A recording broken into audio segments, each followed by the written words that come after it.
سرکار کے ایک صحابی طبرانی میں روایت موجود ہے، وہ سرکار علیہ الصلوۃ والسلام کی وصال کے بعد کا یہ واقعہ ہے، جب اپنے گھر آتے تھے اور بیٹھتے تھے تو ان کے بدن سے جب پسینہ گرتا تھا تو خوشبو کے بھبکے ہوتے تھے.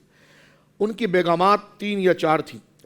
انہوں نے یہ اہتمام کیا کہ ہم بازار سے کوئی قیمتی خوشبو لے آتے ہیں اور اپنے شوہر کی اس خوشبو کے اوپر غالب، کیونکہ اہل عرب خوشبو کے رسیاں ہیں اور ان کو خوشبو سے، کیونکہ سینہ مضبوط ہے ان کا، تو خوشبو کو برداشت بھی کرتے ہیں. ہماری طرح ان کو نزلہ نہیں ہو جاتا، نہ کہ ناک بند ہو جاتی ہے.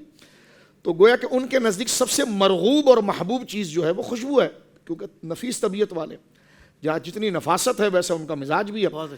تو خواتین نے، ان کی ازواج نے بازار سے قیمتی خوشبو خریدی، لیکن جب وہ دوپہر میں پھر گھر آئے اور جب بیٹھے تو جو پسینے ان کے بدن سے ٹپک رہے تھے وہ پھر غالب ہو گئے. تو انہوں نے پھر پوچھا کہ تم کرتے کیا ہو؟ تو انہوں نے کہا میں نے کچھ بھی نہیں کیا. لیکن جب انہوں نے اصرار کیا تو انہوں نے کہا میں جناب سید عالم کی بارگاہ میں پہنچا تھا جب میرے بدن کے اوپر گرمی سے پھونسیاں اور دانے نکل آئے تھے اور میں اس کی وجہ سے عبادت بھی نہیں کر سکتا تھا. میں جناب سید عالم کی بارگاہ میں حاضر ہوا اور اپنی معروضات پیش کی تو جناب سید عالم صلی اللہ علیہ وسلم نے کیا کیا؟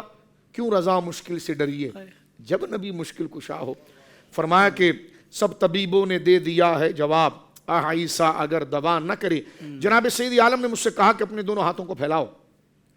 تو کہتے ہیں میں نے اپنی ہتھیلیاں جناب سید عالم علیہ الصلوۃ والسلام کے سامنے کی تو سرکار نے اپنے دہن مبارک سے اپنا لعاب اس میں داخل فرمایا اور جب لعاب ان کی ہتھیلی پر ڈالا اور فرمایا ملو، تو فرمایا جہاں جہاں میں ملتا تھا تو دانے تو اس وقت ختم ہو گئے لیکن اس لعاب کی خوشبو آج تک موجود ہے. اللہ اکبر. تو آپ اندازہ لگائیے یہ وہ مشاہدات کی چیزیں ہیں جس کو علماء نے باقاعدگی کے ساتھ قبول کیا اور اپنی کتابوں کے اندر ان تمام چیزوں کو درج کیا اور شامل کیا. زندگی کے تمام شعبوں میں دینی رہنمائی حاصل کرنے اور آخرت کو بہتر کرنے کے لیے ہمارے YouTube channel Islamic digital studio کو سبسکرائب کر لیں اور بیل آئیکن بھی پریس کر لیں.